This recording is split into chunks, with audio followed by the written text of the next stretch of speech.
की आता जेवढे मशिदीचे वर बोंगे आहेत त्यांनी आतापासूनच काढायला सुरुवात करावी। बोंग्यांचे आता 5-5 हे नखरे आम्ही सहन करणार नाही। इथे उथे जे काही अनधिकृत मदार विदार जे उभे केलेले आहेत, जे हिरवी चादरं टाकले ते आतापासून काढायला सुरुवात करावी। स्वतःहूनच काढले तर बरे आहे, नाहीतर उद्या आम्हा लोकांना बुलडोजर चालवायला लागले तर मग उद्या उगाच शुक्रवारी पण डुंगणवरती करता येणार नाही। म्हणून जे काय वेळेत काढण्याचं सुरू करावी। 5-5 बोंगे आता आम्ही जसं सांगितलं होतं 23 पर्यंत तुमची टाईम लिमिट आहे। 23च्या नंतर आम्ही काय 5-10 बोंगे महाराष्ट्रात वाजायला जास्त देणार नाही। म्हणून जेवढा डोक्यात आहे तेव्हा अगोदर जेव्हा वेळ आहे तेव्हापासूनच मुल्ला मौलवींनी जी काय नाटके हे जे काय फतव्यांची नाटकं करायला सुरू केलेली, आमच्या महाराष्ट्रात फतवा चालला नाही, भगवाच चालला।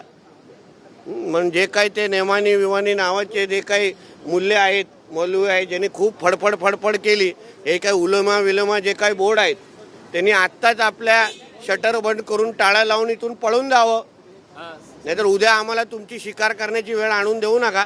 सर, हिंदुत्वाच्या मुद्द्यावर महाराष्ट्रात बुलडोजर दिवा पॅटर्न म्हणून तुम्ही